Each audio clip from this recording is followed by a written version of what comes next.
over here. Oh, I'm trying to click the buttons, Blue. Where you going? Oh, okay. He got away. He got away. It's all good. Oh, man. Hey, You can see him. hey. Ladies and gentlemen, welcome. You should see behind the scenes, guys. Welcome aboard to another Thursday, another Blu-XPerience. We had a special guest, and just like that, he was gone. There Oh he my is. word. There he There is he in the is. Come here. background right there.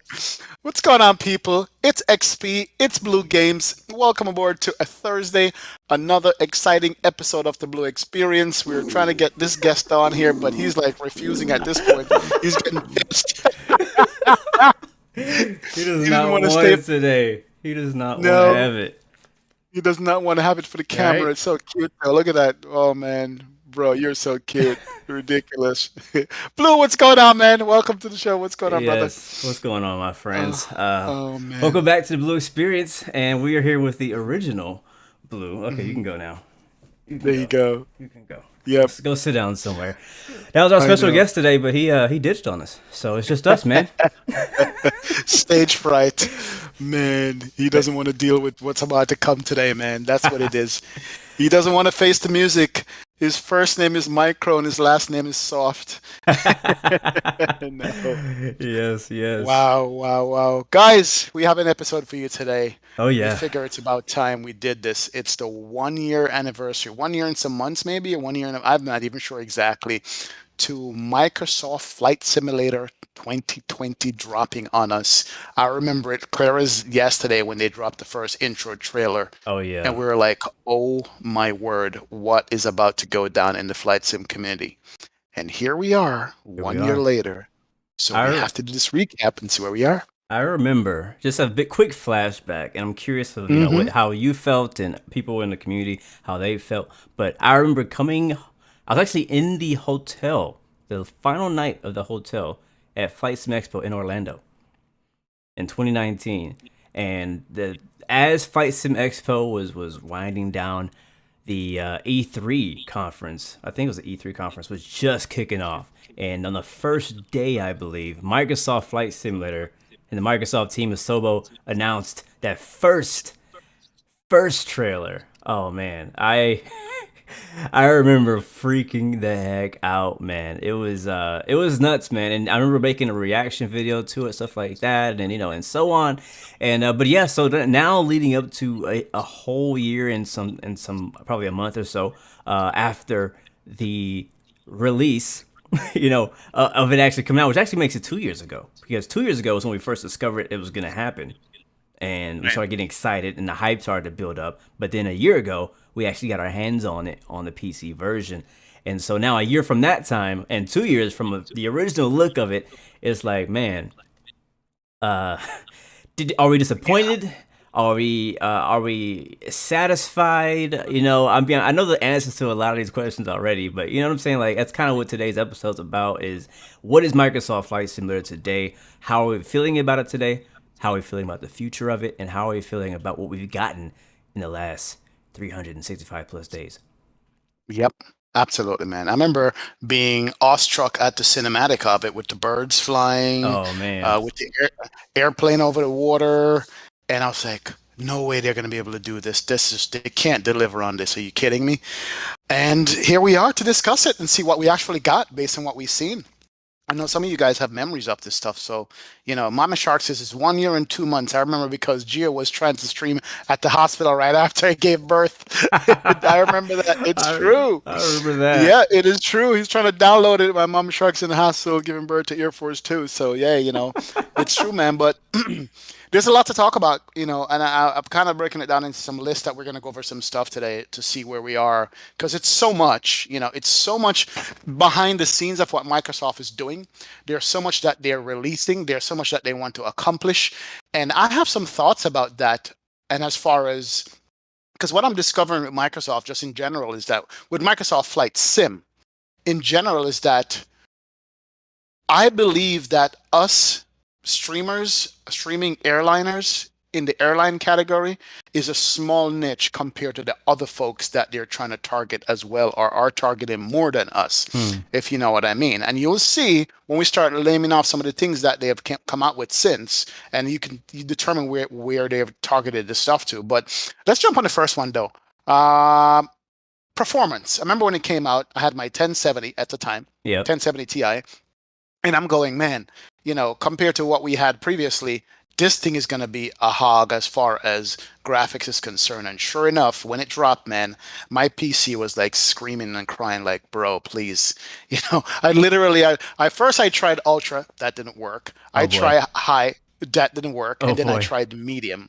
And I settled on medium, but with still stutters. That's when it just dropped. What about you? How I did you? again kind of just flashing back in my head to when it first was, not only first released, but when it was just first announced, all that kind of. I mean, thankfully I had the opportunity to be in the alpha when that happened. But I remember for me on my machine, it worked pretty good, right? I kind of knew the limitations, kind of like with X Plane. I'm not gonna talk too much about X Plane today, but just in the flight sim, I kind of know my expectations and my limitations. So like areas that I can't fly in, you know what I mean? Like I'm not gonna fly a 747 in the JFK on my system because I know it comes in 50 FPS, 15 FPS, right? And so, but that's how it was when it first came out. But it was just kind of like chugging along. I got a lot of feedback from people in the community saying that they could not handle it. Like their system couldn't manage it. Like some people could actually run X-Plane 11 better than they could run Microsoft Flight Simulator, which was actually surprising to me because I thought that with Microsoft Flight Simulator coming out, that it was going to basically be the answer to all of our problems, right? That was kind of the picture. Not that they were particularly trying to paint for us, but I guess the expectation that the community kind of had of Microsoft Flight Simulator. We had our disappointments, our hurdles we were trying to jump over for our current flight sims like P3D and X-Plane, and we were hoping that when Microsoft came out that it would kind of fix all those things. And performance was a big thing. We were like, all right, well, this is going to come out on a console at some point in the future too. And in order to work on a console, it's going to have to be optimized really well, right? So I'm thinking, my first thought was like, man, this is going to run like amazing on my system. But again, I still had some of the same limitations. I wasn't running very high frames. I think I was running on like medium or high on my 1080 Ti, which is pretty good, but still, some people just weren't able to handle it. But right now, since Sim Update 5, I know I doubled my FPS. So over a year later, now they've come out with the actual console release and the update that really boosts our performance. Doubled my FPS on Sim Update 5. Sim Update 6 just came out. Haven't personally got a chance to run it yet, but I'm hearing so far. I'm curious to know if you got a chance to test it, but I'm hearing so far that it also didn't double, wasn't as dramatic as Sim Update 5, but it did actually help on performance a little bit.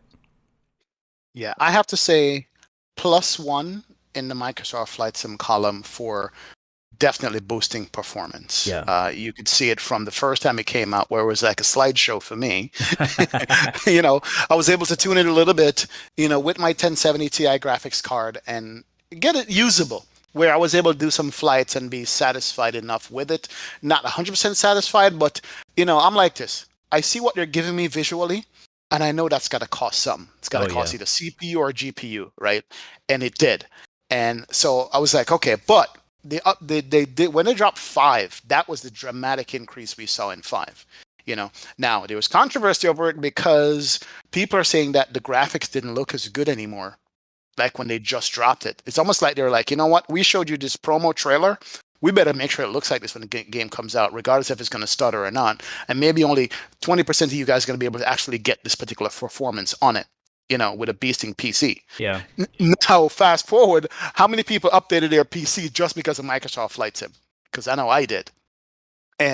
But the performance is there, even on a medium end PC, and maybe not it doesn't look as good, but I gotta give them kudos, +1 in their column for that, man. Absolutely, I have to. I will Definitely. say that when that update came out, Sim Update 5, you actually called it. You're the first person that I heard call it out, saying that you thought and believed that they actually lowered the resolution of the ground textures and a lot of the textures in the game in order to get that boost. And we later on found out that that was actually true, which was crazy. I was like, why would they lower the quality of things? And this was controversial because Xbox was also coming out at that same time. Like, how are you going to take I mean, yeah, we have complaints about the sim and the performance, but how are you going to take our sim, right, that you've given us, you've been working on, mainly for people who have high end machines, and then when console comes out, you dumb it down, give us better frames, making us think we're happy, but then we're not getting the best quality, right? So it was like, what's going on here? And so I think obviously the community freaking yelled out loud, like, yo, this is not cool. Mainly the people, again, who have the $5,000 PCs. People who Yep. had the lower end, they're like, oh, I don't see a difference. Like me, I was like, what? I don't see a difference. It looks the same to me. But people who are trying to run, the max settings, things like that, they saw a dramatic difference. And I will say, shortly after that, there was a hot fix, I believe, that did actually fix that, or at least adjust it, to give you Yeah. the ability to actually change it to however high or low quality you want it to be. Yeah, it's true. So I'm gonna definitely give him a plus for that. A Yep. year later, the performance is definitely better, and the visuals are good enough to convince me that this thing looks freaking amazing, right? Yeah. Yeah. I'm not gonna nitpick and look at every single pixel on the ground or something like that. There's still some things going on, with the graphics, but I'll give it that it's plausible to me, like it's still the best looking sim with better performance. So absolutely, absolutely, would happy with that, man. So I give Microsoft kudos 1 year later for that. 100%. But definitely, but there's a big but because I did upgrade my computer, because I want to take advantage of all that goodness that it has to give. But the next thing we got to talk about though is stability. Yeah. And for a flight simmer, one of the biggest frustrations we have is loading up a plane, putting in the FMS, planning your flight, talking to ATC, and boom, crash the desktop. Mm. Have they improved on stability since day one? Is it different? Is it the same? Is it worse? Is it better? What are your thoughts on that, man? What are your thoughts on that stability of this thing? Stability was a nightmare in the beginning. I was personally surprised how horrible it was. I think that, yeah, I give it a plus there again for today. I think stability is a lot better. There are still some crashes to desktop here and there. Personally, I think crash to desktop versus successful flight for me is like probably I don't know, 2 out of 10 loads, maybe something like that, Right. which is pretty infrequent. Versus back a year ago, I was probably getting maybe 4 out of 10 loads. It's like maybe even five. I wouldn't say half the time, but pretty close. So I think they definitely improved in that area today, and I hope with again, I have personally not had a chance to run Sim Update 6. I have updated, but I haven't run a lot of testing in it, so I don't know how that's going. But kind of in the same area of stability that we're talking about is the updates themselves. While they have been pretty frequent, which I'm very thankful for, I know a few things that the community don't like, and one of those is the fact that it forces you to update. Again, kind of referring back to X-Plane, how whenever there's an update, whether it's a beta or actual official update, they don't force you to update. It's like, hey, if you want to stay on this version from 2016, that's fine. Just letting some things might not work out because everybody's working on the newer version, but if that's stable for you, you can work with that. Same with like the Zebo. It's like, hey, I don't want to update the Zebo yet because I don't know how stable that newest version is. So, but with Microsoft, whenever the update comes out, you have to update, and I think a lot of people don't like that about it. And then also the update process has been a complete nightmare. I'm not sure if that fits in stability or not, but I feel like it does. The fact that whenever you have to update, whenever you're forced to update, it's such a hassle. If you have horrible internet like me, it takes you all day for one to update. If you make any mistake here or there, you might have to completely delete and reinstall your whole sim, or you may get crashes. You never know. You have to delete all your community folder. You know what I mean? It's just kind of a hassle. And so on that form of stability, I think it's definitely still like a minus, like way down on the rating scale for me as far as stability. But when it comes to in-game stability and just that, not talking about the updates, upgrades, and things like that, I think they've made a huge leap forward, making it much better today versus last year. And this is a funny subject on the stability because even just looking in chat right now, it's 50-50 for some people. Some people have zero issues with crash to desktop. Yeah. And some people are like, bro, it's been crashing since day one. So, I guess over millions of computers, different installs, different setups, whatever is causing it, I can tell you that I have had a smooth run where there's no crashes after I figure some stuff out. And then all of a sudden, even with my new PC now, I load up on a 5 mile final, boom, crash. Oh Three man. flights now I've done it. I've resorted to doing I've been practicing my landings just because I want to see what's causing the crash, removing stuff out of the community folder, Mm. removing everything out of it, loading up on a 10 mile final, and I can recreate the crashes, and then it doesn't do it again, and then another time I'll try again, it does it again. Yeah. I mean, we have a developer in chat. Felipe says, take this. He says, my take on this is as a developer, stability still needs to be improved by a lot. The developer tools crashes all the time while you're trying Oof. to work on the flight model. Didn't even know that. Felipe, Interesting. good comment, man. Thank Good you. comment. So I think the crashing thing is 50-50.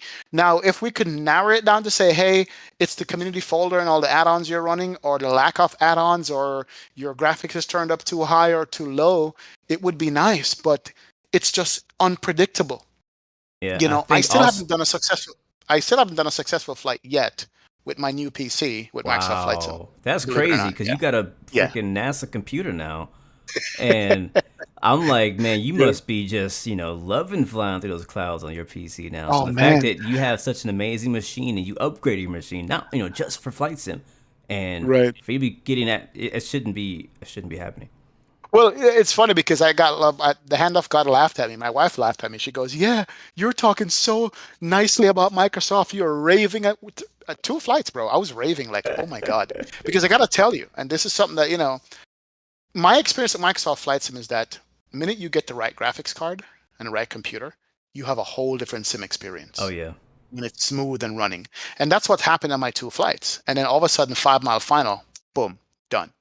you know so if there was some kind of crash log you could look at for the game itself, like other yes, games have, it would be nice. It would help you to determine what on your install is causing the issue. You know what I mean? yeah. Something like that would be nice it's to have. We need that so But bad because there's so many times that, like you said, you go through a whole flight and you're about to land into a new scenery, old scenery, default scenery, whatever, and it just crashes, and you don't have any idea why that happened. And being able to at least know, hey, this scenery made your sim crash. Just knowing that will be so helpful to be able to uninstall it. Maybe even contact the yep. developer, say, "Hey, I'm trying to fly into your scenery. It crashes every time," or whatever. And speaking of other developers, which huge shout out to him for giving us that developer perspective, because I mean we're talking just as a first party player, whatever you call it. I don't know. But for developers, I can't imagine how much they go through and they've gone through in the last year, dealing with the SDK and stuff like that. Like, think about how many third party add ons continually get broken during these sim updates and world updates and things like that. Like, that's why somebody in my chat was saying they gave up on flying and using all the third party add ons because every time an update comes out, it completely breaks it. It's like, imagine flying your favorite plane or your favorite add-on. You love this plane so much, like all the people who are loving the CRJ, right? Sim Update 5 comes out, breaks it. The plane is unflyable for like 3 months, right? Like, that's ridiculous. And then this takes me back to your point about the mandatory updates. I Yeah, call my yeah, wife. I'm like, hey, listen, Microsoft dropped an update. Can you update it for me? She goes, yeah, okay. She goes, it says mandatory. You can't choose not to. I'm going, no, you can't. So, what we would do in all the Sims is like basically say, okay, update comes out. There's some people who wants it right away. yeah. That used to be me too. I want it now. Mm, And some guys are like, no, let me hold off and give it a couple days for it to be out so other people can beta test the update for me. Add-on makers can come and change and fix whatever they need to fix, then I'll grab it because I already have a good install. And especially for a streamer like yourself, Blue, you're a streamer and you're relying on these simulators to work for you when you want. yes. And having an update a day before your stream can be a nightmare. Oh, You see yeah. what I'm saying? And you don't have the ability to say, man, you know what? I'll hold off until after my stream tomorrow. I have the whole week and I'll iron out some stuff. So that's kind of tough, man. So in that column, for me personally, it's been like 50-50, honestly. But you're saying on your end, you're good to go. Yeah, I mean, Yeah. as far as, you mean good to go as far as stability? Yeah, Yeah, for the for most me part. right now, for the most part, yeah, I mean, I'm pretty good. It's very rare that I do get a crash. Installing, like upgrading, updating, that's where it's a nightmare for me even to this day. I had a really bad experience this year where I had to completely delete and completely start over and reinstall Microsoft Flight Simulator. I mentioned earlier how my internet is not the fastest, even though somehow I stream with it. I don't get it. But my internet is not the fastest. And when I had to Right. completely reinstall Microsoft Flight Simulator, if anybody in the chat has, if you feel my pain, give me a face palm in chat, please. But I had to completely reinstall it, and it took. What do you remember what I told you? How long it took? Like legit Hours. 20 something hours. Like Yep. my computer was literally downloading Microsoft Flight Sim. This was not including the world update stuff. And so, anyways, Right. Right. yeah, it was a nightmare. So, I mean, like somebody was saying in the chat, it would be better if you could just hit one button, update, and it's just that simple. You know, you don't have to go to a separate application for Microsoft, update it there, Yes. and then go update the actual game. But if you don't do it in the right order, then somehow you screw up the whole thing and you got to completely uninstall and reinstall it. Like that is what happened with Yeah. me. Yeah. Completely agree, man. I had to install an Xbox app, Yeah. start the app, close the app to get my download to work. But Yep. you know what? They're improving, but that's where we are so far. But But the again, next thing before you go go there, ahead. again, Yeah. to kind of wrap up the stability part of what we want to talk about was it is better though now than it was a year ago. I know we were kind of talking about some of the headaches we've Right. had, but a year Right. ago it Right. was much worse. I mean, people couldn't even get the download page to pop up. That's how bad it was. I remember remember release day? Release day, Yep. Microsoft. Oh my God, let's not think. You got it was it had to be True. the worst game release day ever. Like literally, people couldn't get in. Like the servers were down. I mean, I was very thankful and amazed at the fact that how much Microsoft Flight Simulator was able to reach.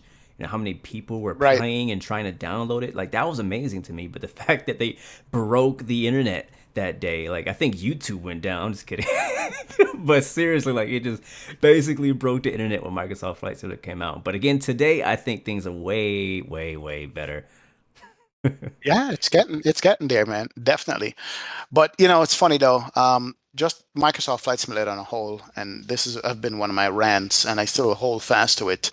On the subject of who is it for right now? Hmm. We haven't even gotten to the Xbox users yet versus Nope. PC users. I think Microsoft Flight Simulator, as of right now, is for GA flyers and GA planes. If you're a two-blinder, you know the feeling right now. Because over the last year, if I can compare how many GA planes Microsoft personally has brought out, plus the community, we're talking about 100% more than for payware IFR planes. I mean, how many GA planes do you know of right now? Even with this new Sim Update 6 and some other things that they're going to be bringing up. First of all, Microsoft is bringing up a racing series for the Reno Air Races, and that's going to bring like 40 new GA planes, It's right? crazy. Oh yeah, It's actually they're like bringing 3 out planes and 40 liveries. Like the way they worded it was like, yeah, come on, they're not giving us 40 planes. Come on now. right, you know, and they're also coming out with a Microsoft Flight Simulator Game of the Year edition. Yep. You understand? With just more stuff. But compare that to the IFR side of things. I mean, CRJ, You know, and many in the pipeline. let Many in the pipeline. Let me me just say that. chime in on this. So like I actually like it when this happened. I actually disagree with you a little bit. Ah, So yeah, yeah. mhm. I Go actually ahead. disagree with you a Yeah, little that's bit on fine. this. So Right. most people say it's a GA sim. It's a game. And I understand why you believe that, why you think that, why you think it's only GA VFR, not IFR. And the reason why you say that most likely is because right now, as we're speaking, there's more fun to be had GA than there is IFR, right? Right. But here's my thing. I think the reason we think that is because the potential of IFR has not been reached yet. Like Okay. this, saying that the sim was made for GA, and I get it because it's beautiful, it's visual, you can fly there, you can do VFR, all that stuff. There's more of GA planes. Why is there more GA planes? Because it's easier to make a GA plane than to make True. a IFR plane. Even the IFR GA planes have not been made yet, really. Like there's a few GA planes with a tiny bit of IFR functionality, in the GNS and mainly the default stuff. But we have the G1000 mod that's come out now by Working Title that's made it a lot better, giving the GA planes the IFR capability. We just need similar thing for IFR, which Fly-by-Wire has been giving us on one plane, right? Because they have the Right. expertise, they have the team, they've been getting the resources and the backing to do that one plane. We haven't been getting that in other places. Now, to kind of wind up my topic, is the PMDG 737, the Quality Wing 787, all these big planes, these IFR airliner tube liners that everybody wants. The reason we don't have them yet is because of the SDK. The SDK from release has supported GA planes in more basic, simple functionality, right? Not the complex stuff that we all want. And as the SDK evolves, which it has been, it's still probably not all the way there. Again, I'm not personally a developer. If you're a developer in chat, please give us more insight on this.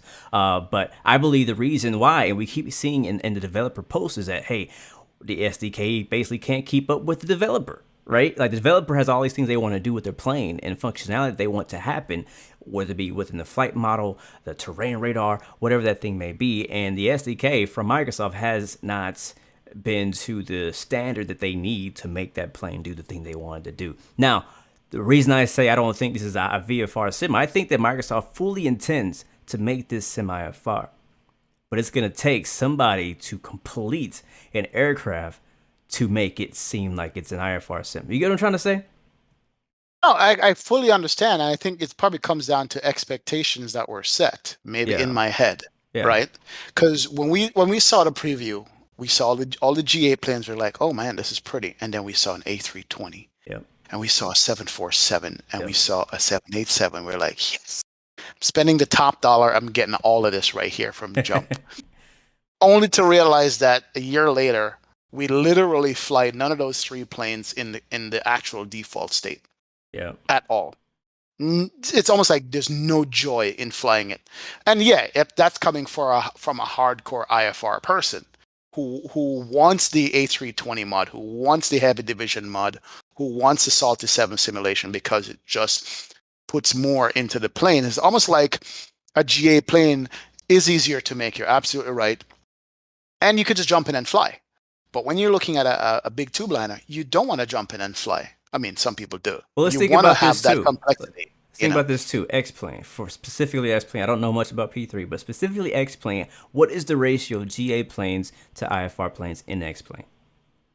Good Think about question. that. I think there's I think there's more GA planes also as Way well. more GA planes. They like we all know the 10 big planes, right? That we all like flying on X-Plane, the payword, all that stuff. But if you Right. think there's like 50, 100 like GA, they're not all amazing, but they're all like, there's a lot. And they're still even coming out to this day. Sirius, King Airs, Cessnas of all types and brands, right? If you go on the X-Plane store, whatever, there's tons of GA planes. You go to the airliner page, there's like one page full, right? And that's kind of like what Microsoft, I feel like once it gets to that point where airliners can actually live in the environment, it's going to be similar. We're going to have like 10, hopefully at least, 10 Well, quality here's airliners and then like a million GA planes. here's a philosophical question.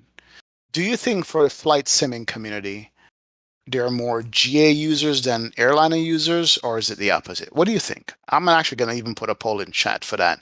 For the flight sim community, I here's don't my think it'd be question. fair, honestly, in For your the, chat to put because everybody's gonna that's vote true because airliner most because people your are just the channel airline. is all Well, about you never airliners. know. you know, you know. But um, but I'm just curious to know as for the ecosystem on a whole, I feel like there are just more GA people out there. I really do. Even though we have all this airliner streams and people come in and they love it, but is it more GA stuff? I don't know. To be What do you honest with you, think? I What don't do you know think? either. I Hmm. many times I feel like when it comes to the flight sim community, not including the real world aviation community, I feel like yes, airliners have a slight edge, right? Because it's kind of like the thing that you want to fly, but most likely won't ever get a chance to fly. It's more unreachable. Therefore, more people want to watch it, more people want to see it, more people want to try it, and more people want to simulate it. So I personally think that not G, what do you call it? Airliners is a little bit higher than GA, but I don't think it's like a blowout. I think it's more like maybe 60-40, right? That's what I think. In favor of airliners. That's what I believe. Interesting. I mean, I guess it's probably the same for all platforms then. But I just because okay, this is the reason why I'm saying this, right? If that's the case, and you have people who want to fly airliners more, why wouldn't Microsoft make sure or come out with? It's easy to come out with GA stuff. Put it that way. You got to get your product out. You want it out, but make a concerted effort to say, you know what, I want to make it easier for IFR developers to come in and drop their stuff in You here, know what? or easier. I don't know. I That's think my I question. think you just answered the question right there. I think the reason Right. why, and I've seen two people in the chat saying they think that it's because Asobo just doesn't care, or Microsoft just doesn't care. I personally, again, I'm not like trying to back Microsoft, but I just don't agree. Like I Right. feel like they do care. I Right. just think that they don't know how, and it's hard, right? Like the average person, the average developer, it doesn't matter how much you know about aviation, you don't know the ins and outs of these airliners, right? This is stuff that you can only ever learn if you go into get a rating, right, for a 777 or a 73, right? And a typical person at Asobo or Microsoft is not going to know that. So I'm sure they're trying to figure out, like PMDG, for example, who is this an expert on Boeing aircraft? And they know everything there is to know about all the little systems, how to do this, how to do that. Well, I can imagine them coming up to Asobo like, hey, I need the this to do that and equal that. And they're like, well, what's that? You know what I'm saying? Because yeah, we know a lot of their team went and got like private pilot license to kind of more understand how to make certain things in the sim, but they're not Boeing pilots. None of them are Boeing pilots. None of them are Airbus pilots. They don't really, yeah, they got a partnership with Airbus to drop the Airbus as default, but they don't really know that plane. And so I feel Right. like one of the reasons why, again, GA has been so concentrated is because for one, they understand it better. It's a smaller scale of flight model and avionics and things like that. But when it comes to airliners, there's so many little intricacies within the systems, within the flight model, within the way things work on services and whatnot, that it's just more difficult. And I feel like the reason why we have more GA planes again is because I'm not saying it's easy. I'm not ever gonna say it's easy to make. I can't make a plane for to save my life on any sim. But I think it's just less difficult to make a GA plane at the current state of the sim than it is to make a airliner. If not, we would have had the PMDG 737 last year. If not, we would have had all these IFR planes last year. Now we're waiting to 2022.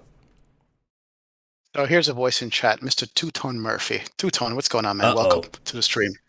He says, I think GA is better suited to attract new sim pilots, and then they might go for the commercial stuff. With Microsoft Flight Sim, it should be able to offer folks 3 to 4 high fidelity airliners within the next 6 months.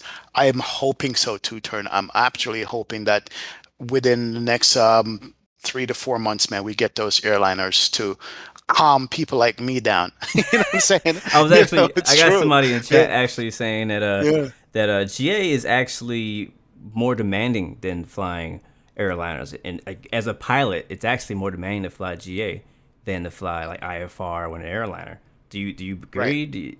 I feel like Um, I don't. What do you think? I think the workload, I was saying to somebody earlier, I think the workload between GA and IFR is like this.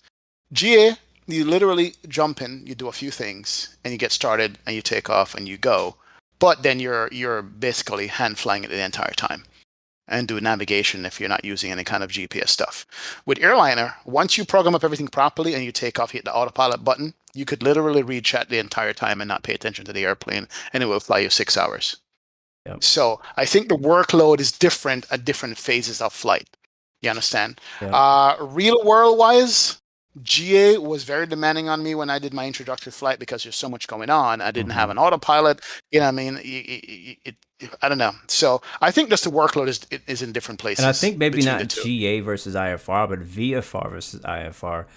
Just in Right. my little bit of virtual experience of flying VFR, like on Pilot Edge specifically, I've always felt that when I fly IFR on Pilot Edge, it's like it's a breeze. As long as you get those altitude restrictions right, you're good.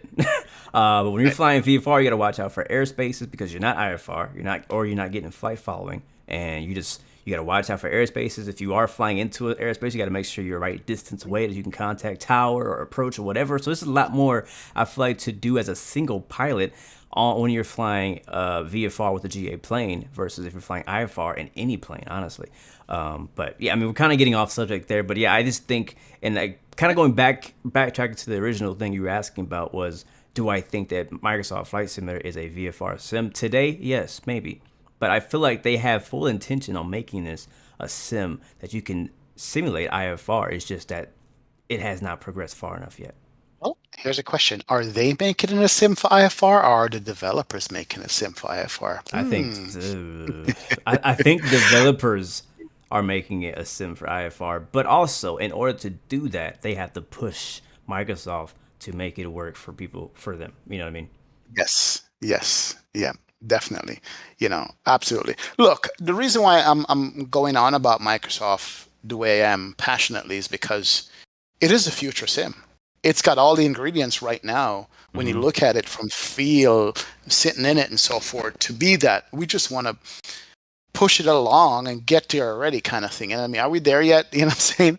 We want to jump in and be able to fly. And I just felt like, if anything I was supposed to say is that perhaps, I don't know, I don't program, but perhaps if they had gotten an SDK earlier or drop with the sim that was actually good, bring some people and say, hey man, we're making a simulator. The GA stuff is going to be good to go, but we need some IFR help for airliners. What do we need to make a proper SDK?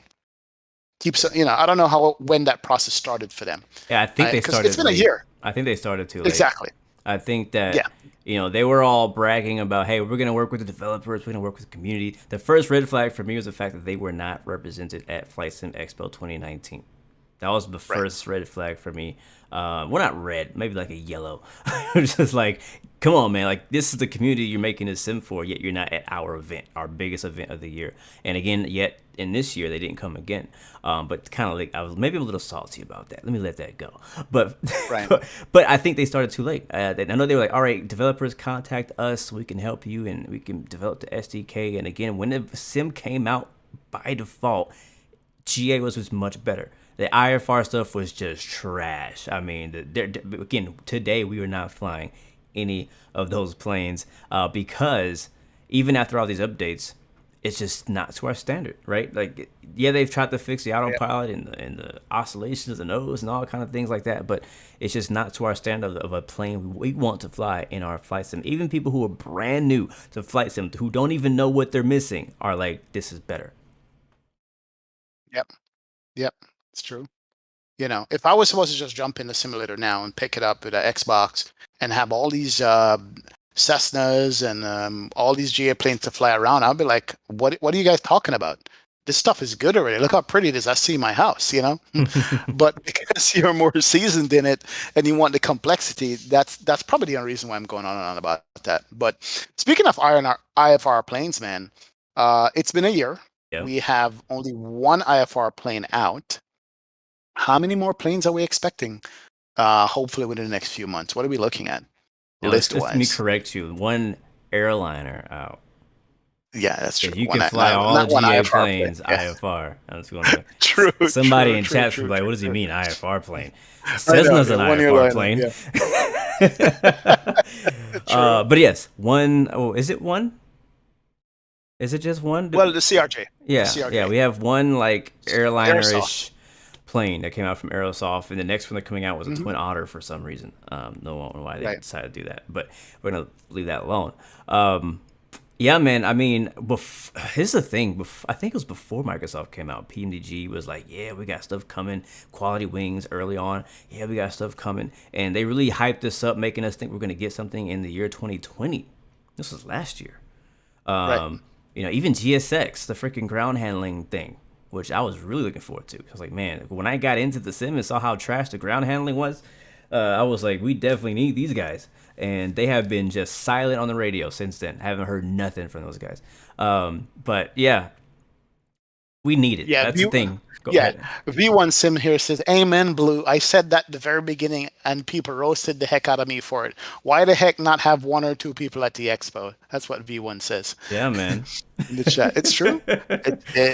Absolutely true, man. Absolutely true. That would have pay the homage to you, show some respect, and just say, "Hey, don't worry, we got you. We're seeing what's going on here," The thing that and so bothered forth, man. me, and I'm gonna let it go for now for this episode, is the fact that they were a week before in the United States at Reno Air Races Right. in Nevada, I think in Nevada, so which is not very Now we far. know why. Now we know why they're Reno Air Race because they are releasing Reno Air Race Yeah, so as an add-on package. That's going to cost anywhere between $20 and I $40 thought it was for the 60. extra airplanes, or 20 and 60. I There's like don't. a small package, and there's two packages. You can get one or two. I was listening to today talking about it. A couple of comments in chat. They were saying Microsoft needs to communicate with developers like PMDG about sim updates, because if Microsoft won't add, all the pay-quality airlines will stay broken. Because I know PMDG was developing, Yeah, they had the major update, set them back a little bit, yeah. but I think they overcome it already. Same You know, thing happened I with would. Phoenix. There you go. Even though we Same thing haven't got happened a with chance to Phoenix. touch these planes are already being broken behind the scenes while being developed, which is Right, crazy. right. So do we need to I mean, look, when other simulators update, they do break planes too. So Yeah, we got to be fair. yeah, Not just Microsoft that does that. But considering that we haven't, we need to get these major planes out because we like them. At what level do you go? You know what? We're not touching the stuff that's already working. Or if we're going to do it, let's at least give it out to the developers, the big developers that are coming out. Let them get a hold of it first, to see what changes are. yeah, I know other simulators do that. It would be nice. It would be nice to show, but I was just saying before, we have the PMDG 73, seen pictures of it, yeah. beautiful plane. Beautiful plane. Fenix A320, Beautiful. beautiful plane. There's another developer making a 220, which I saw an engine shot off, which is great. Yeah, I saw that. We saw that one. What else do we have on the horizon for it? 787 from Quality Wings. Do we know that for a fact? Did they We make a know that statement? Have we seen pictures of yeah, it? they did post. I don't know if they posted pictures. I don't remember.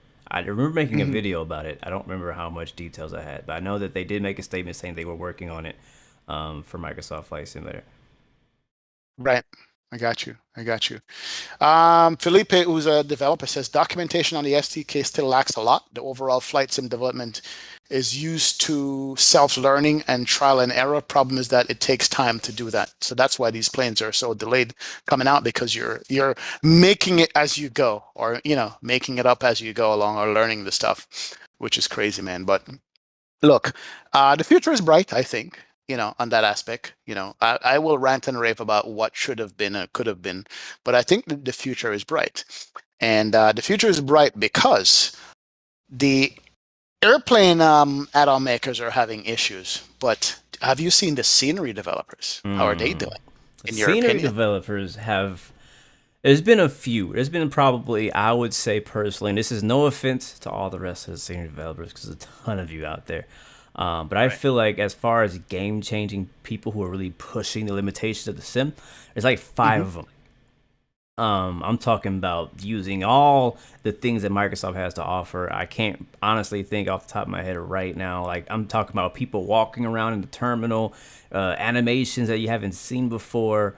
I mean, just next level 3D modeling, things like that, and features that they've really been taking advantage of the new Microsoft possibilities, right? We don't really know what all they can do. I know that I've personally tried to dip into making some scenery just for fun, not payware, but just like some free stuff. And coming from X-Plane, a huge learning curve for developers to figure out. It ain't no joke in that SDK, man. It ain't no joke back there. So I have a lot of respect for people who are making scenery right now for Microsoft, but there's so much of it, and it's coming out every day, every week. We're getting new scenery, and it looks great. The problem for me right now is just my wallet. I can't afford to buy them all. And I honestly thought before Microsoft came out, I was like, all right, well, we're gonna have like this amazing scenery and these handcrafted airports that Microsoft is dropping. But I wasn't really expecting to buy a whole lot of scenery, like Orbix True Earth, stuff like that. And somehow Orbix made a return and brought True Earth back. Like, I was like, I didn't think I was gonna need you anymore.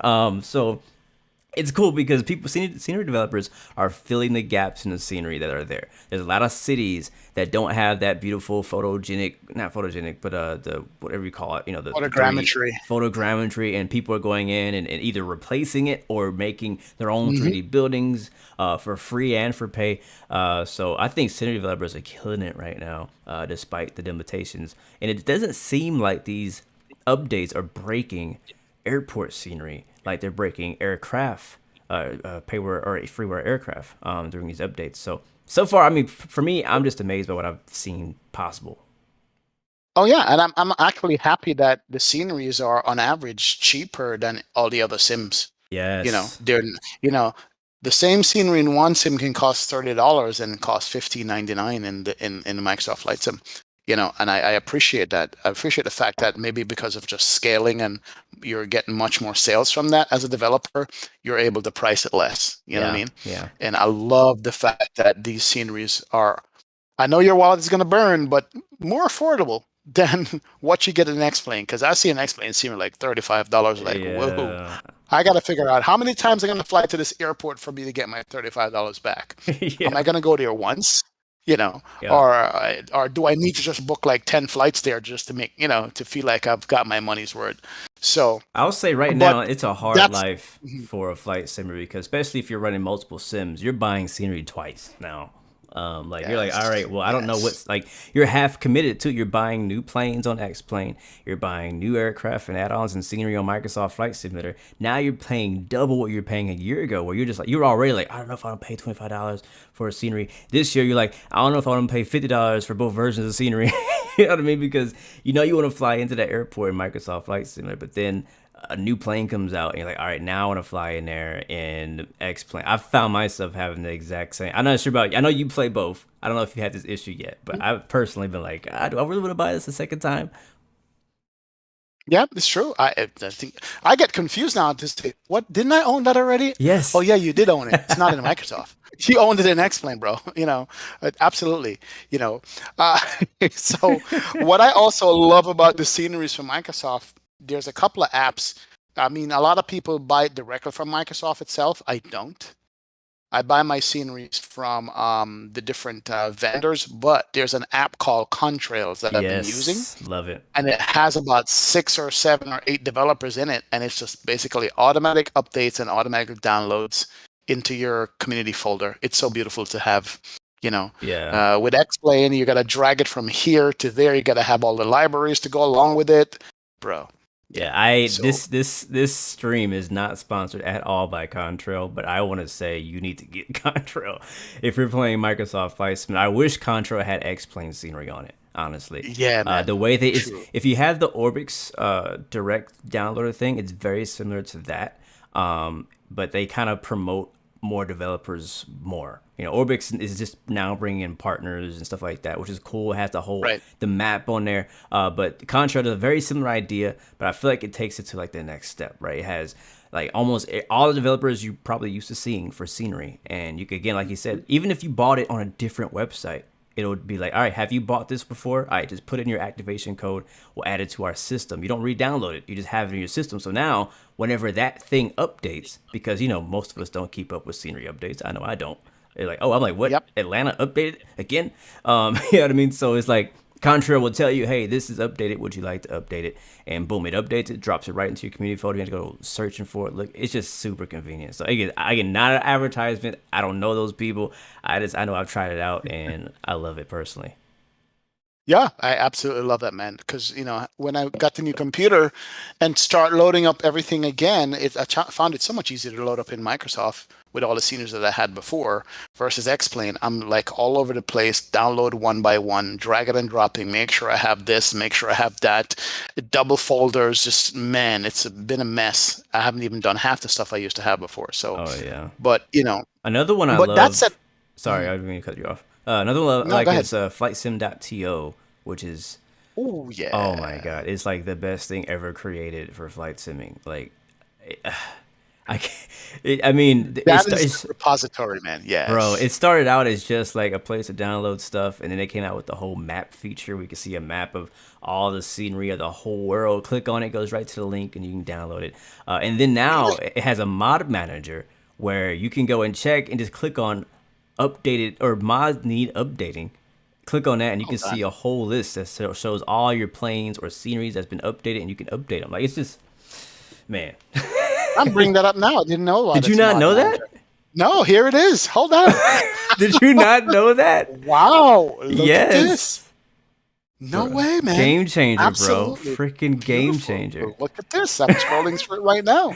So Got a I mod think, manager. I Uh-huh. think, because a big issue with Xbox, we haven't talked much about Xbox or console today, but a big issue Right. with Xbox is the fact that there is zero, not even 0.1, but like zero mod support. It might even be negative, but it's Right. like zero mod support at all, which is a big letdown for people who are playing on Xbox because they're seeing our streams. We're flying with these really cool liveries on our planes. We're downloading free scenery and free mods for driving Mercedes around airports and stuff like that. You know what I mean? Freaking Jetpack Man, stuff like that. And they can't get that on Xbox unless it's in the marketplace. And the only thing that's in the marketplace right now is payware stuff, right? Yeah. And Yeah. it used to be one freeware, which was the Fly by Wire, but they've taken that down A320, since. yeah. But Yep. so the reason I bring it up is because if they could somehow like bring Flight Sims TO into the marketplace, right, and support mods on all systems, that I mean, I don't know if that's possible. Maybe I'm dreaming too big. I say that a lot of times because I do dream too big, but I'm not. I'm not going to Dreaming. apologize. But still, seriously, like if you could bring in Flight Sim TO into Microsoft natively, that would be the gateway we need that people have been asking for. Right. Absolutely. I agree. But talk about gateways and talk about sceneries and stuff. Let me ask you this question. Is it me, or for all these sceneries, there's at least 3 times as much sceneries done for Europe than for the United States? Yes. Why is that? From Yes. chat, I want to know. I think most of my audience is in the US. I have a lot of some European audience as well, and Australia and stuff. I But I think want to Europe know is asleep right now, so it might not get much representation why, over there. yeah, why is it that there's so much more European sceneries than USA sceneries? Is it because there's more countries in Europe, and everybody from those individual countries want their sceneries, and US is just one country with different states? But I'm searching for, other than Miami, JFK, Denver, and LA, I can't think of any other US scenery that's like, well, there's Fort Lauderdale too. You know what I mean? Yeah. I somehow feel like I need more sceneries in the US, man. Of Now, course, there's San Diego, but it's a handful. yeah, as a person who lives in the U.S. and obviously would like to see Mhm. more U.S. scenery, there is definitely a lack of U.S. scenery, and that's from freeware, payware, and even the sceneries that Microsoft has been coming out with. Like Microsoft has been releasing sceneries. They just announced that in the Gold Edition, I think that's what you call it, the Gold Edition that's coming out in November, that they're dropping like 5 new sceneries in Europe again. Like it's like half of them are like Germany. I'm like, why? If you're gonna Yeah. drop more handcrafted scenery that's free for us, like, at least give us some scenery that's like in places of the world that don't have it already, right? Because Europe is so overpopulated, and this is the reason why I personally believe. I really want to know what people think in the chat too. But I think, and actually I know, I'm very confident that I know the reason why there's more scenery in Europe is because the flight sim community worldwide is bigger in Europe. That's what my chat's saying. My chat is saying the exact same thing. There's just more developers in Europe, Yeah, more simmers in Europe. yeah. Yeah, That's the majority that's is that in Europe. right. So it's not just me. Shout out to Vertical Sim. Hopefully, we were going to have him on here soon. He's doing a lot of little US sceneries that we wouldn't get if it wasn't for him in Microsoft. And that's a good thing. But yeah, man. So guys, here you go. If you're in chat, you're watching the stream later on. If you want to get into a business that make you some cash, getting to developing sceneries for the USA, man. And somebody in chat says there's no sceneries for Canada. Period. Ooh, Canada has no pair with scenery. is that Oh my true? God. Yeah. So, you Wow. know, yeah. So at least we got a few, but Canada's got nothing, man. Not Wow. from Microsoft Flight Sim. So if Wow. anybody in here with skills in the chat, you want to make some money, here you Seriously, go. there is a Get into huge the game. gap in the You know, market right now that we're pointing out. And if you're watching this show, you're getting the end right now. We need Canada's scenery. Just hit all the major airports. I think there is one for Vancouver. I believe there is a scenery for Vancouver. But wow. outside of that, that's probably it. Just Vancouver, right? Right. Probably hit Toronto. I don't think there's a Toronto one. That's one of the big ones. Montreal, that's a big one. And then for the U.S., there is a Chicago, there is a LAX, there is a JFK. But I think JFK and LAX are part of the actual base game, so I believe those have already been kind of taken. But they're not horrible, but obviously it could always be better. But yeah, just start looking around the U.S. and Canada and North America as a whole, and even Brazil. You guys don't realize this, but Brazil has a huge flight sim following that has been untapped. Yep. I found it. Not to say I'm tapping into it. I'm just saying I recognize it when doing. Hey, you wanna?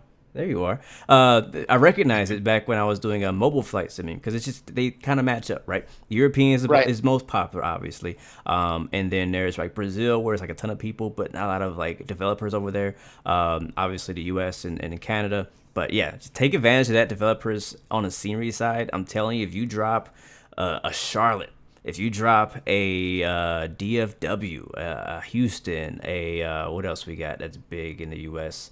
Las Vegas already came out, which is a great scenery by Fly Tampa. Um, Reno, Look, I person you I know. personally will buy almost every scenery in the United States just to Yeah, be able to same. fly. If you notice, I'm going to the same destinations over and over again in Microsoft. You know what I mean?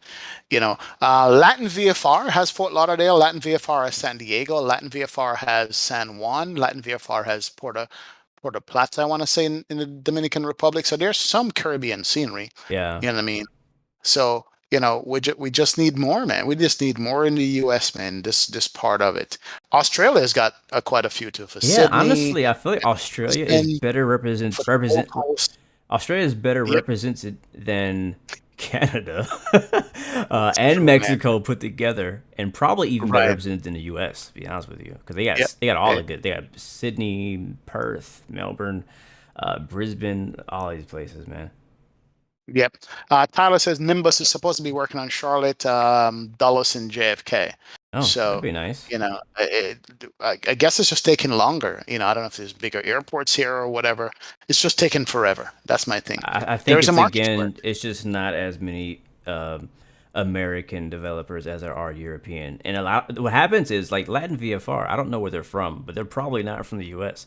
But a lot of the people who are making U.S. scenery are not from here, right? They're European. They recognize the fact that there's no scenery for all these major places in the U.S. Like, hey, let me take advantage of that. Maybe I know somebody who could take some reference photos for me. Maybe I got flight benefits and I can fly down there somehow. They just take advantage of it. I'm not saying that if you're European, you shouldn't do it. Because I believe you do a good Right. job as well. But I just, I feel like if that's like your home airport and you really love that city, you're not just making an airport for the fact that you're gonna make some money on it. You're gonna put a little bit more love on it. Yeah, I'm waiting for Boston, man. Boston Boston. of We all need places. Boston so We bad need a Boston, man. because Yeah. Boston is a major place I fly to an X plane. And when you do multi sim flying and you're like part of a virtual airline, for example, and maybe you want to fly in on X plane and fly out on Microsoft, but you got great scenery on X plane, you got crappy scenery on Microsoft. You're like, well, dang, now I gotta go somewhere else. But yeah, Right. we Right. need Boston bad. Whoever True. drops Boston is gonna make bank. Yep. True. Somebody saying Flight Bean Student has IAD, Phoenix, and Denver. I have Phoenix. Denver, and I don't have They Phoenix. have a Really? Is there a Phoenix. Phoenix? I I gotta have take a look at Denver. that. That would be nice. I have Yep. Denver. IAD is Yep. amazing. Honestly, that's one of my favorite sceneries. DCA from Drizwiki is freaking really good too. Uh, so yeah, but we Light can Beam Studios. Let me do some go. I gotta do some buying after the stream is over, man. possibly. I did not know there was a You know, Phoenix. it's true. I did not know that either. So, Yeah. lack of scenery is even the same for train sim, says Weapons Factory. Yeah, Weapons don't get Factory, me what's going started on, on man? that one. Don't get me started on It's that true, one. man. It's not the place. But Oh yes, I agree man. with you, Weapon Factory. Right. Yeah, 100%. Well, let's address this. You brought it up earlier. Xbox, Microsoft Flight Sim, 1 year later. How long did Xbox drop now? About what, 4 months ago? Yeah, something like that. 3 months ago? Any kind of reverberations from Xbox dropping on us here, PC people, that you can think of? Anything at all? Honestly, a whole Xbox thing has quieted down a lot since it released. It came out with Sim Update 5. Was super hype about it. People got it on Xbox. But my question is, anybody in chat, do you have an Xbox Series X or S? Downloaded Microsoft Flight Simulator and found yourself going back to PC? That's what I want to know. Yeah. Yeah, same thing for my chat. Any Xbox users in here who also has a PC? Because at one point I thought that I'd describe an Xbox and see for $500. Is that what an Xbox costs? Because I'm not even sure I anymore. don't know, something You like just that. play around.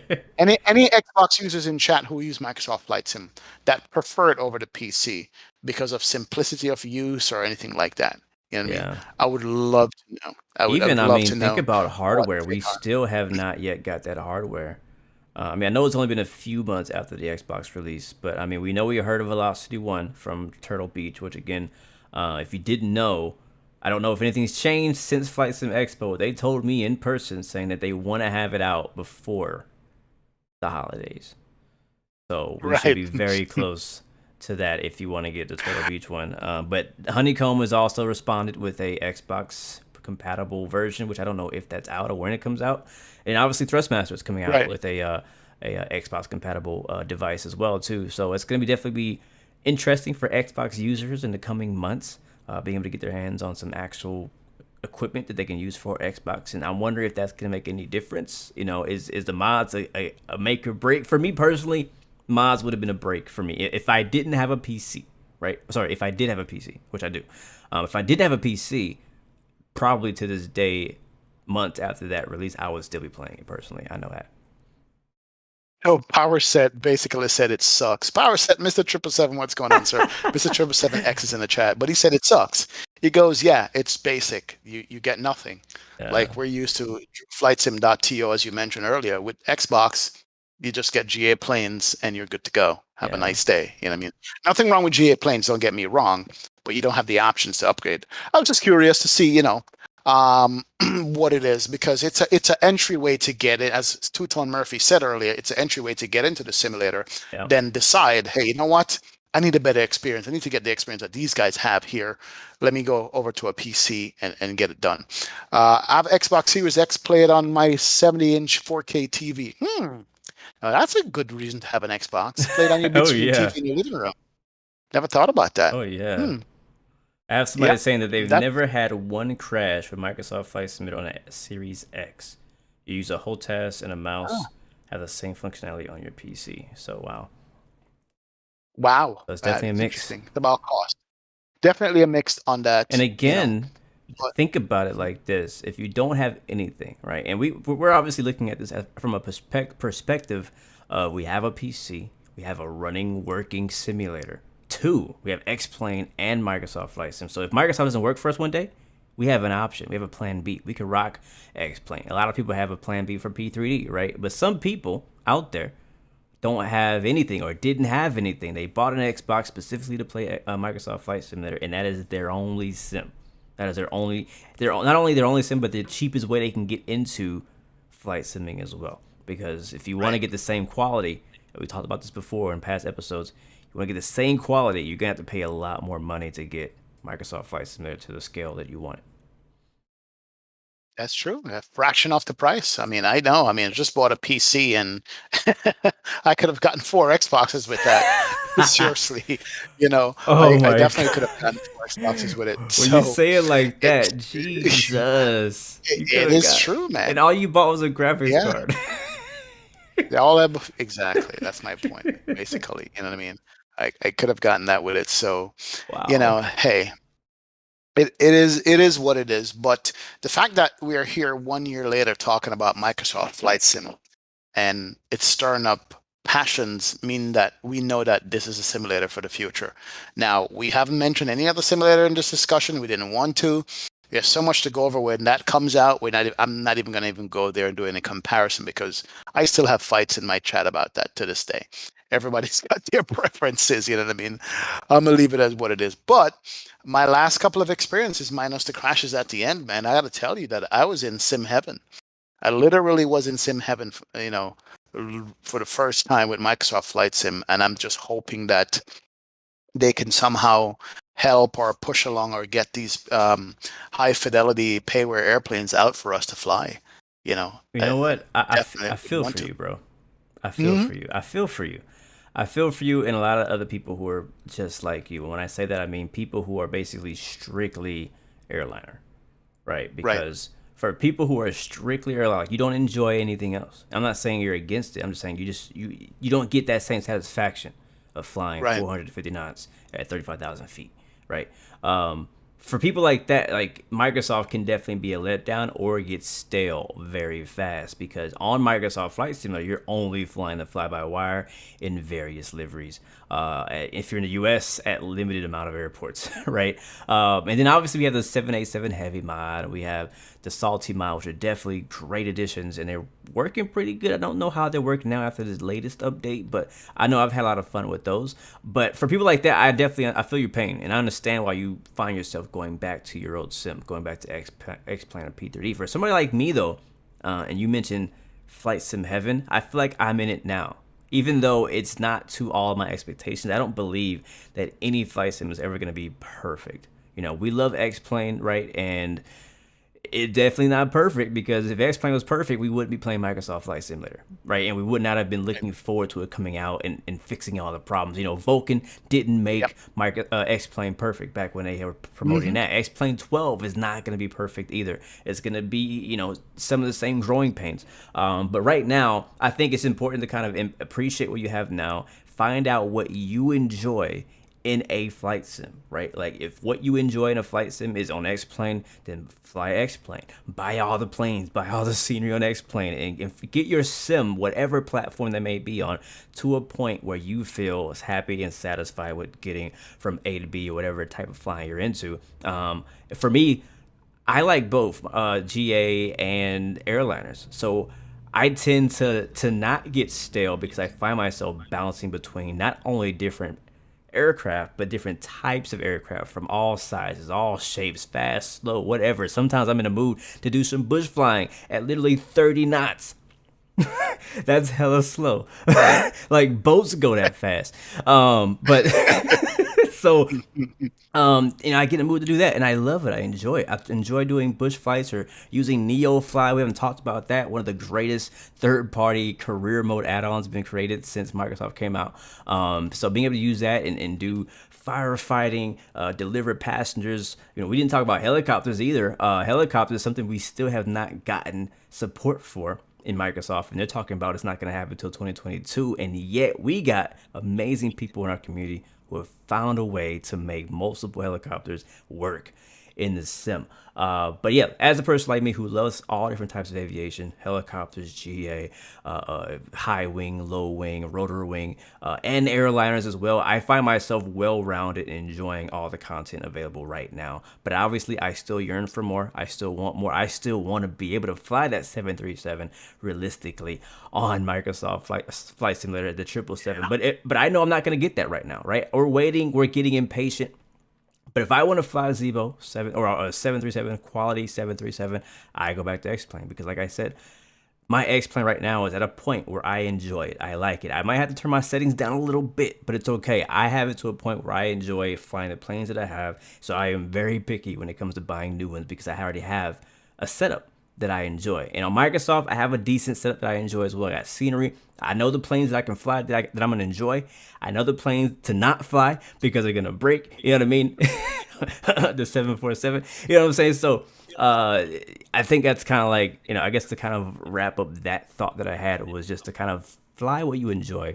And if Microsoft doesn't have the IFR capability you want, go to your other sim. True. We got the choices. You're absolutely right, man. We do have that choice. You says, yesterday I drew for the classic 733 in X-Plane. Had a wonderful time, man. It was like beautiful. Yeah.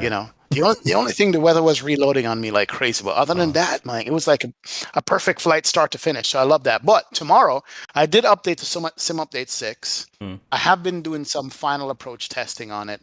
I probably had 2 crashes out of 10, removed some stuff out of my community folder. So tomorrow I am going to be flying that 787 Microsoft. I'm going sweet. to be flying that tomorrow. And so I got my fingers crossed. I have my route already set. I'm going to do Atlanta to Miami. So I've done some 10-mile approaches into Miami.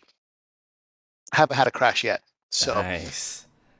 fingers crossed, man, because the smoothness of it now, the smoothness of the sim itself, the look, the feel, the no weather reload, just gets me every time. You know what I mean? It's just beautiful. So I'm hoping to complete my first flight with this new rig that I have tomorrow on it and give it a shot. So I gotta say, yeah, I mean, all in all, 1 year later, it is headed in the right direction. Hmm. Painfully slow for me, but that's just me. I'm Yeah, impatient. XP I don't like want what low I and want. slow, and Microsoft been updating low and slow. It's slow, exactly. So the 1 year for me for Microsoft Flight Sim is coming along. And I think what has helped me is that I did temper my expectations from the first cinematics that I saw. I've yet to see those birds, by the way. Bro, That remember the conversation we had? yeah, Me, you, HD, now known as Phoenix J Aviation, right, Geo. We talked before release, and I was like, guys, you guys like, are you guys like ganged up on me? Because I think of the group, I was one of the only, it was me and one other guy were the only ones who were right. like in alpha. I can say this now because I'm not under a freaking embargo. But back then we were the only ones who had access to the alpha or the beta. Actually, I had both. And you were like, all right, tell us the truth. Is it good? Like I remember you guys ganged up on me on this group phone call. This is before the Blu-XPerience, and I was like, "So what's your honest thoughts?" And I was like, "All right." I was like, "What did I say?" I said, "Mind your expectations." Sure you did. Yes, That you was the did. main You thing did I say said. that. Mind your expectations because it's a great sim, but it depends on how high your expectations are. Yep, you did say that. And You even absolutely did still say that. today, I believe the same thing. If you're thinking about getting into Microsoft, maybe you've been kind of watching the scene, hanging out on FSX. Market, you're hanging out on P3D, hanging on the X plane. You're like, you know what? I don't think it's ready. I don't think it's ready. Well, if you do decide to get into it, just mind your expectations because what you see in people's live streams, what you see in the trailers, may not be what you're expecting, right? So, and I still, even to this day, still believe that Microsoft Flight Simulator is in beta. Hmm. I can't disagree. I can't disagree with that. Yeah. Not at all. I mean, I hate to say it, but it is in beta for a game that's been sold on multiple platforms and they're actually doing add-ons to it already. It's still in beta. It feels like a beta. You know what I mean? So, Would we think any we're just gonna have to differently? bear with it. Would we think Hmm. any differently if Microsoft came out and released the product we're playing now as an early access, public early access game? It's very popular, like on Steam, for example, for a game to come out and put early access on it, right? Part of it's marketing, part of it's to try to raise more funds to continue to develop the game. But it's basically to a point where, like, hey, well, people can enjoy this version, but there's a lot more that I want to do to it. So, like, what if Microsoft would have been like, hey, it's good. It works, but it's not what the community is expecting, which they wouldn't know that because they didn't know that. But let's just release it as Microsoft Flight Simulator early access until 2022. Would we look at it Yeah, any differently than we look at it now? I would because it's early access. Like, yeah, once you put that label on it, it is early access. I would still go get it. I would still spend my money. I would still buy it, but at least I know, you know what, this is something that they're flushing out. They're ironing it out. So I'll cut them some slack on there. The thing But about early as a, access is mhm, that when you come out with that 1.0 version, that release version, there needs to be a dramatic like change or it has to get better dramatically. Kind of like again, like I feel like Sim Update 5 was similar to coming out of early access because of how good the performance was. It really made things a lot better in a lot of areas of the game. it was bumpy still. That update was bumpy. It broke a lot of stuff, but at the same time, it just felt like as far as all the updates we've gotten, is the most significant update we got was Sim Update 5. Right. Yep, it was. It actually changed the stutters went away, and you were able to enjoy the game more. At least on my end of it, because with my graphics card at the time, it's like, yeah, I could see this. This is nice, man. So um, it would have, but I guess I don't know how. This is the first game I've had where it's released, and a year later we're still fighting bugs and updates. I'm used to just having a game on a disc and a CD or whatever and download it and it's good and that's Mm, it. You get it. But I guess a world simulator is that much more complicated to where you just can't have everything you want all at once, yeah, perhaps. I have You know what I mean? one more question. On another angle of this Microsoft 1 year later, what do you think about Microsoft Flight Simulator as a streamer 1 year later? Ah, good question. Huh. Huh. I had a streak there where it was just doing its thing, and I literally ran Microsoft for like a whole week, no explain, right? Just Microsoft. Now, what got to me after a while, it was basically the same plane. Hmm. It was the A320 mod, and as good as it is for a freeware mod, I was like, I need something else. I need variety, Yeah. right? So that's take number one. It just doesn't have the variety to hold me more than four streams back to back to back The until I go, variety, I need something else. airliner wise.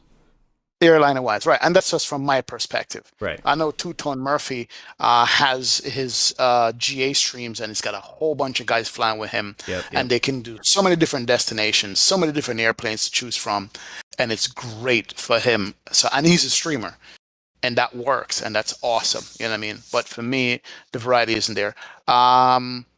I used to be a little bit iffy about the stability of it.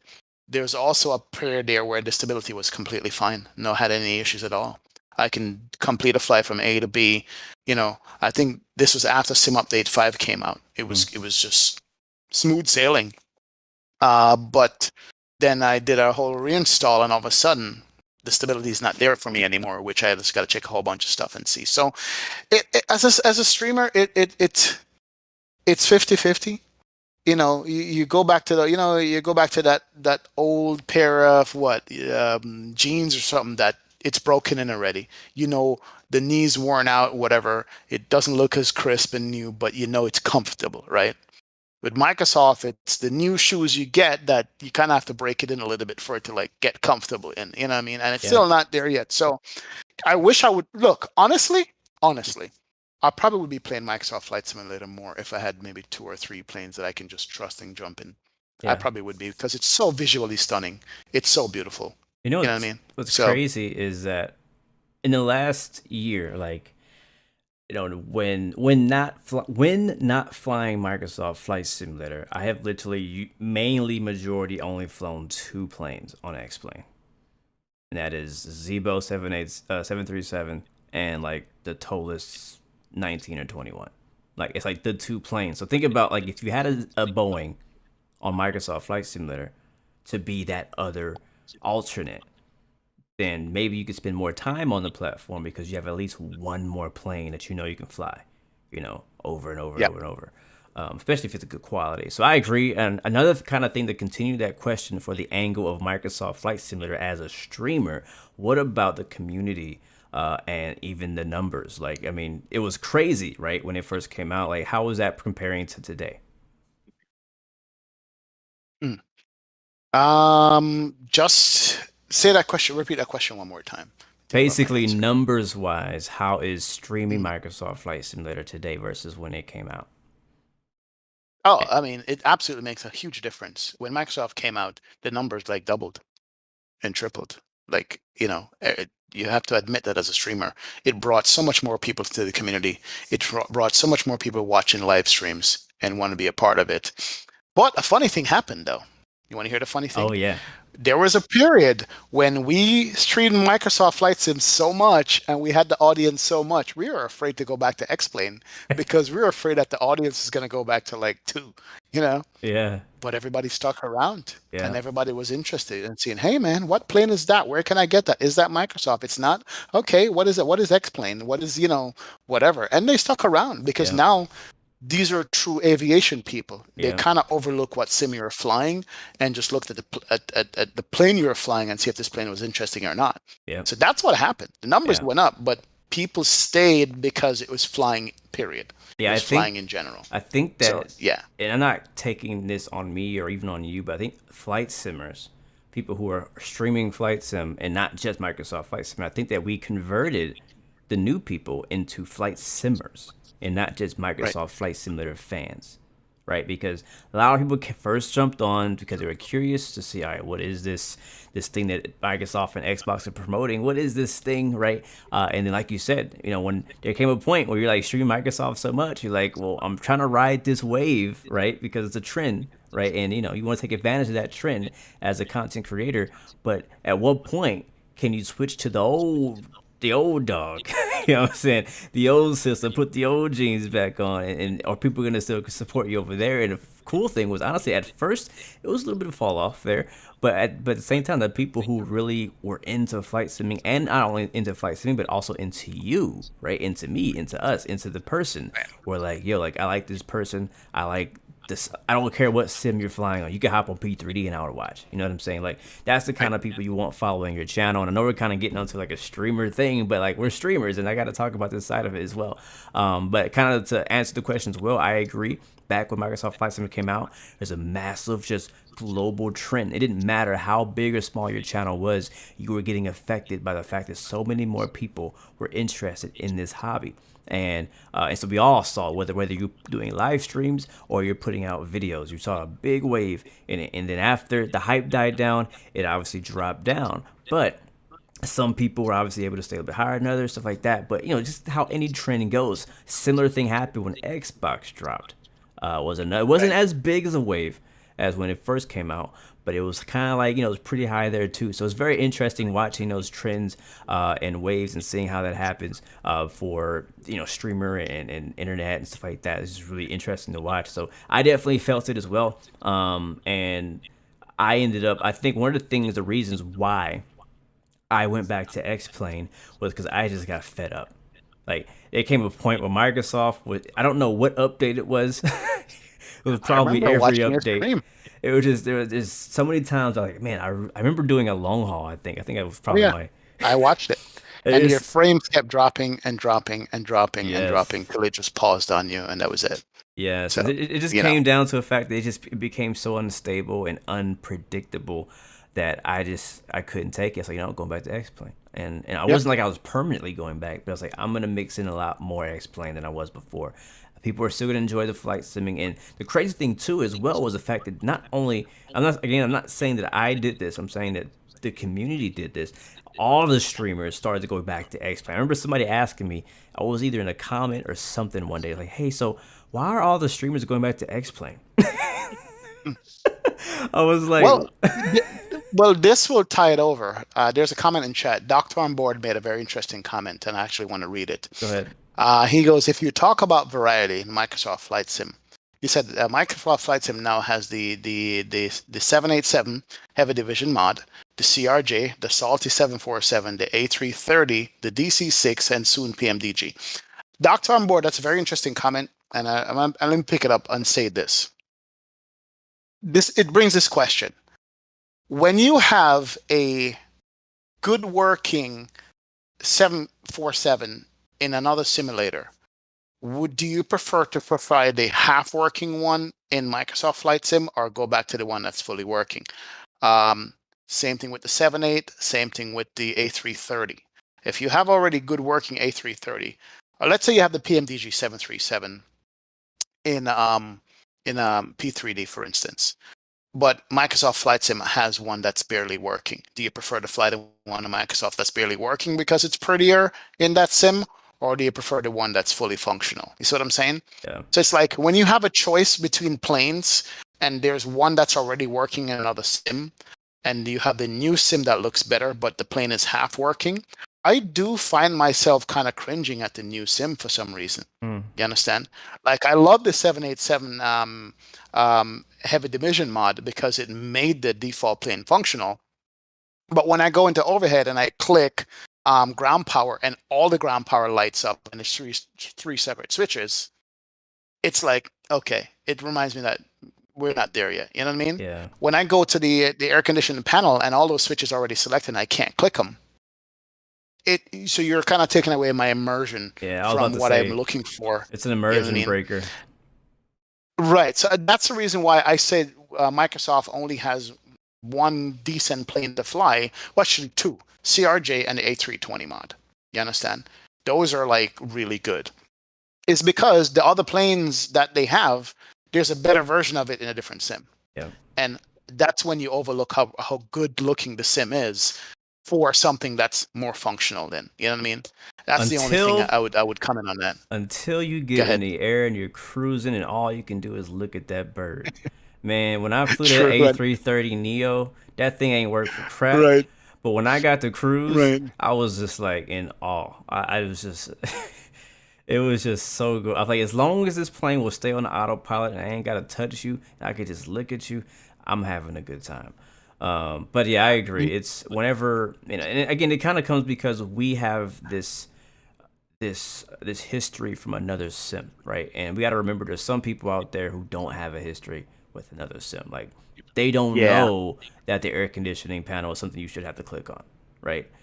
They don't know that the pack shouldn't always be on when you're starting the engine. It's like stuff like that. That again, I try to put myself in their shoes and think like, what if I didn't have the planes and the knowledge that I had before? Would this be immersion breaking? Would I be just happy to turn the landing lights on or the seatbelt signs on? You know what I'm saying? Right. But yeah, so I agree. I think there's just different levels of flight simming and simmers and Yeah. what they want. But I agree with you. I'm in the same boat with you. Is like whenever I look up to the top panel of that 747 or 787 and I can't click all the buttons, I'm like, man. Or when it takes 5 seconds to start a 747, it ain't there. It is not a vibe, man. But I know. I know. Look, but I'll tell you though, one thing that I love with Microsoft Flight Sim, bro, and once I got used to it, the drone cam, and mm, once I bought an Xbox controller, I find myself searching for a drone cam in other sims and it just doesn't work, man. The drone cam in Microsoft Flight Sim is one of the best things for cinematic, my friend. And you you know that you know because I I hated saw it. you do it first. I hated it when I first back in alpha. I Really? hated that camera. That was my first complaint about Microsoft Flight Simulator was a camera because all I wanted was a camera that worked just like X-Plane and X camera. That's what I wanted because that's what I was used to. And then I found like this forum post that said, "Hey, use a controller for your drone camera," and had all the mappings like listed. I was like, all right, let me Right. copy this to my notes. So I had a PlayStation controller at the time, so I manually mapped all the buttons to my PlayStation controller, and which took forever. It was not fun, but it was definitely worth it. Because after that day, I was able to get those beautiful cinematic shots you see in the trailers, and it was a game changer. Later on, as you can see, I got an Xbox controller, so a lot of these things are already mapped by default, so I don't have to actually do anything extra to it. But yeah, it's Wow. that Wow. drone camera. Once you know how to use it, it is it is the whole game. Well, is it only streamers who use the drone cam, or like everybody who just regularly flies use it I when you're don't outside know. a plane? That's a good question.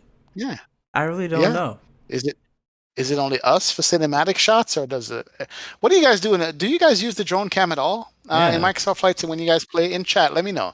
Let me see if you guys use the drone cam at all. I'm curious now because for us, an opening shot or a flyby shot or whatever shot you want, the drone cam is just legit, man.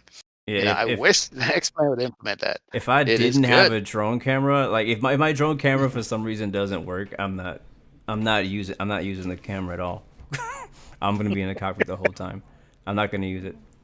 So yeah, I like Wow, it a lot. wow. What are they I hear saying? you. Yep, they And use it.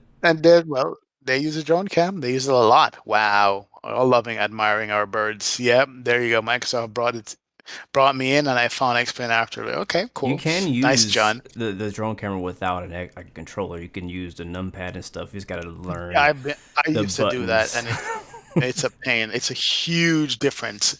Everybody uses drone cam, man. It's good. Nice. Sometimes I go outside just to see, except you can't control the plane when you're in drone cam You view. can. That's the only thing. Yeah, you can. You can, or Pro tip: how? press the C key.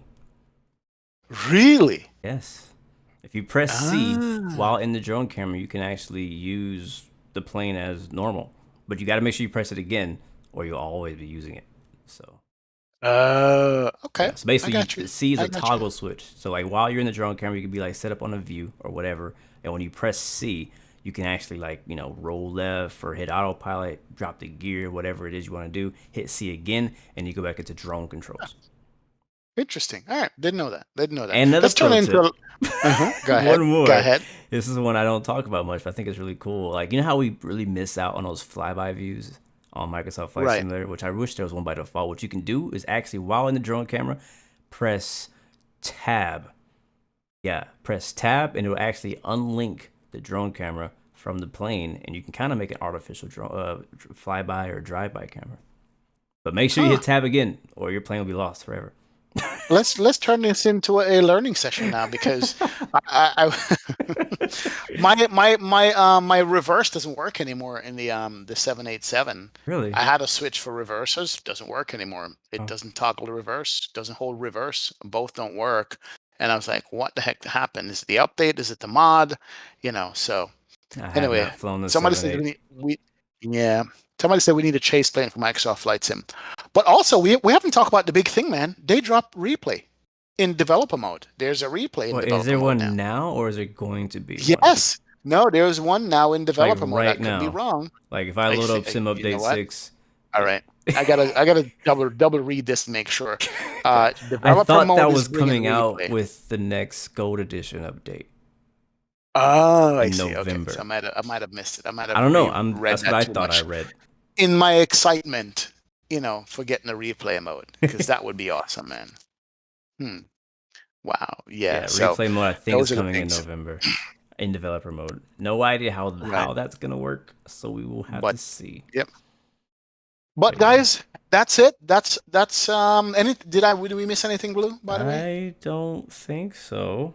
think we've covered it all. A year from now, what are we going to be talking about? All the glorious add-ons that we have from Let's Microsoft and hope payware so. airplanes. Is Let's that what we're hope going to be so. talking about? I hope Hmm. within a year from now. I mean, yeah, you know me, I'm a dream big. I want everything that's been promised. I want Right. the promised land a year from You want the now. promised I land. want the promised land. I want my PMDG 737. I want my what Right. I do believe. Let's see if I can call it the Hmm.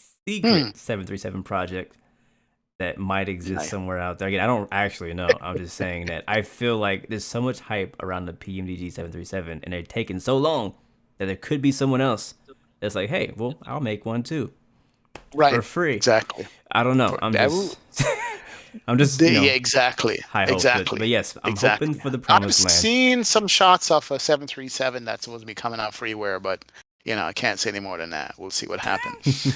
But it is good, man. Absolutely good. But guys, again, it's a year later and we're still talking about it. That means that it's got our attention and we're here and we're here to stay. I mean, I didn't update my computer for X-Plane. I updated my computer for Microsoft Flight Sim. So I am looking forward to flying this thing.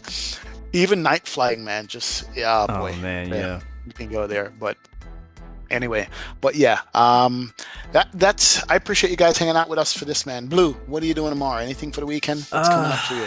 I don't even know, bro. I was supposed to stream today, and Right. X-Plane gave me the runaround, so that didn't happen. I really wanted to too, because it was my day off from the airport. Tomorrow I am working at the airport, so I don't know Right. if I'll get a chance to actually stream. I might be able to sneak a bonus weekend. We'll see. I doubt it, but I hope I do. So if not, I'll be back next week. But yeah, that's what I got going on. It's really unknown of what's happening in 24 hours. Wow, got you, man. Yeah, tomorrow for me, as I said, I'm gonna do Atlanta to Miami. Atlanta, Miami, 787 American Airlines. We're gonna make Microsoft work for us. We're gonna love it. Did a couple of approaches, seem to be working now. We'll see what happens. Saturday, I have an event, Microsoft Flight Sim again in Europe. In Munich, there's a Munich event going on, so it's gonna be an early stream for all you European guys, and that's gonna complete the week for us, man. Man, And then we're Munich has back a lot of on Monday. events. Yes, they do. They have one like every So, Wednesday. Absolutely. And we didn't even get a chance to talk about sounds because Berta was saying sounds for him. Sounds is the main thing. You know, Yeah.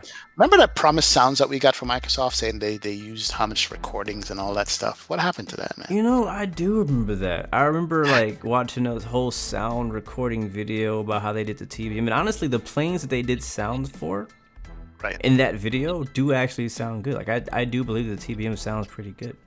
Nice. And a few of those planes that they like the Cessna sounds great. I think personally, in my opinion, I think the default Cessna 172 and 152 sound amazing. And some of the other GA planes sound good, but when it came to the airliners, the 787 didn't sound horrible. The 747 sounds pretty bad, and the 320 much to be desired.